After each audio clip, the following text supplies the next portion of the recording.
दोस्तों, पिछले श्लोक में श्री कृष्ण अर्जुन को यह बता रहे थे कि जो मनुष्य अपने जीवन में निर्मलता को पूरी तरह प्राप्त कर लेता है तो उसका संपूर्ण दुखों का नाश हो जाता है और वो बहुत जल्द इस दुनिया के माया से हमेशा के लिए आजाद हो जाता है।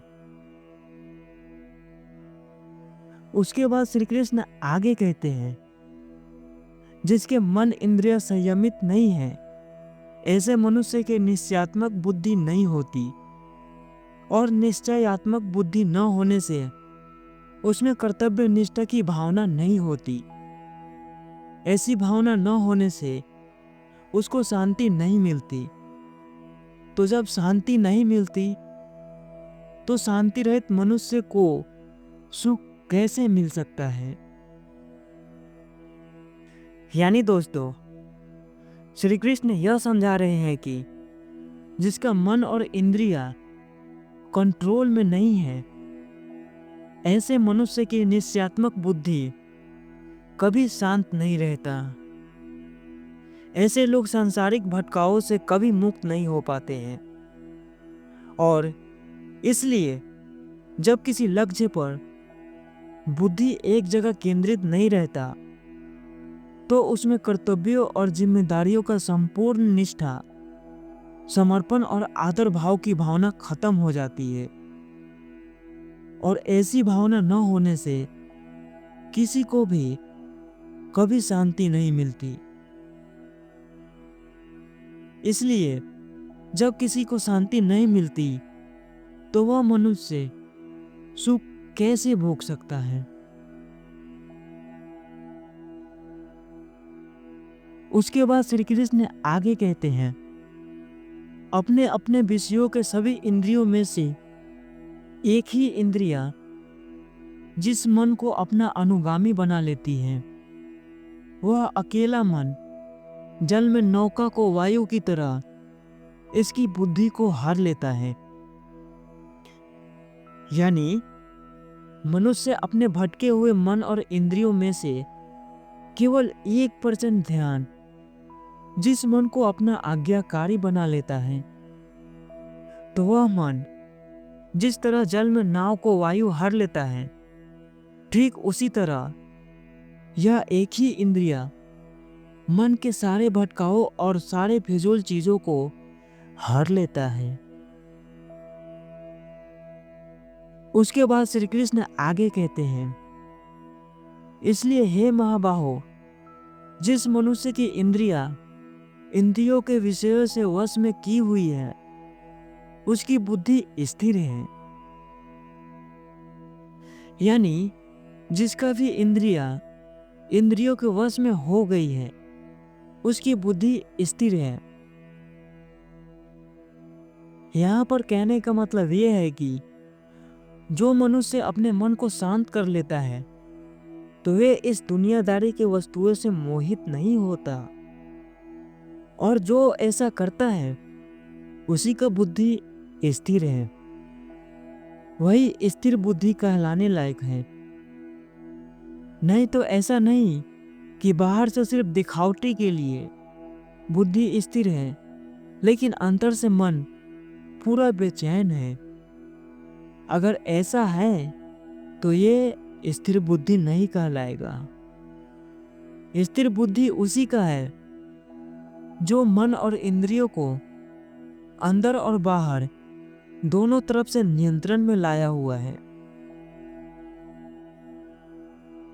उसके बाद श्री कृष्ण आगे कहते हैं, सब प्राणियों के लिए जो रात्रि है उसमें संयमी पुरुष जागता है और जहां पर सब प्राणी जागते हैं वहां तत्व को देखने वाले मुनि के लिए रात्रि है।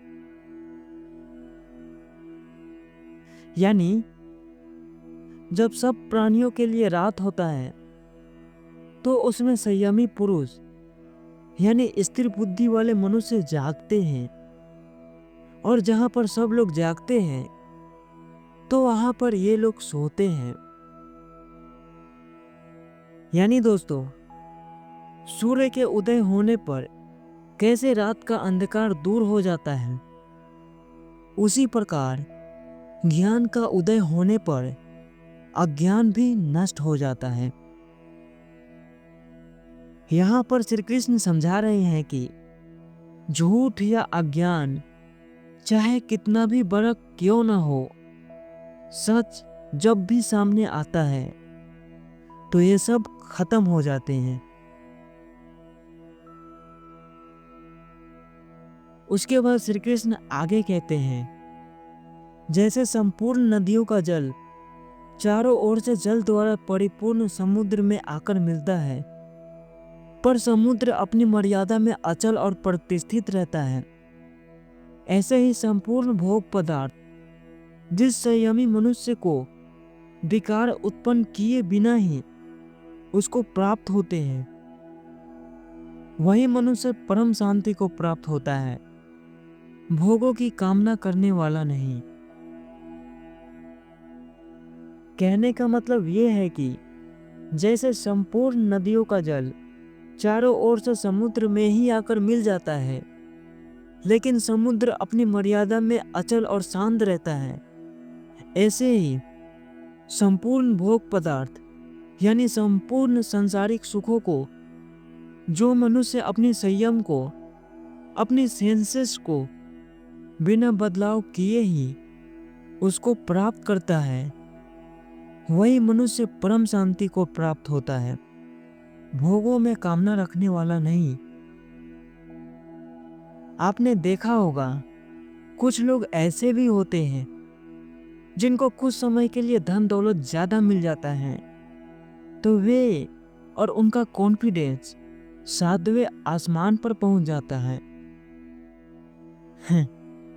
श्री कृष्ण ऐसे लोगों को नादान बता रहे हैं। ऐसे लोग अपने जीवन में कभी आगे नहीं बढ़ पाते हैं।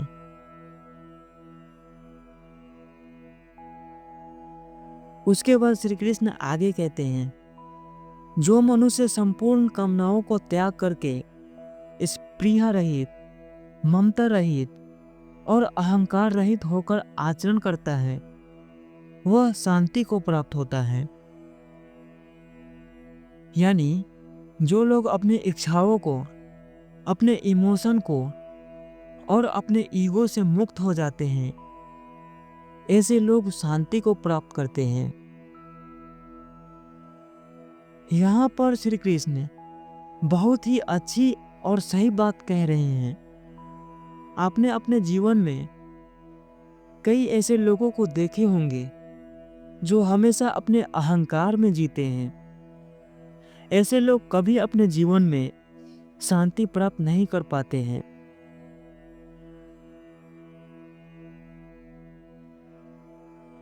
उसके बाद श्री कृष्ण आगे कहते हैं, हे पार्थ, यह ब्रह्म स्थित है, इसको प्राप्त होकर कभी कोई मोहित नहीं होता। इस स्थिति में यदि अनंत काल में भी स्थित हो जाए तो निसंदेह ब्रह्म की प्राप्ति हो जाती है। यानी यह दुनिया स्थिर बुद्धि वाला अवस्था है जहां मनुष्य मोह माया से मुक्त होकर अनंत काल में भी मोक्ष को प्राप्त करता है। इस अवस्था में व्यक्ति का मन और बुद्धि पूरी तरह से स्थिर हो जाते हैं। उन पर सांसारिक आकर्षणों का कोई प्रभाव नहीं पड़ता।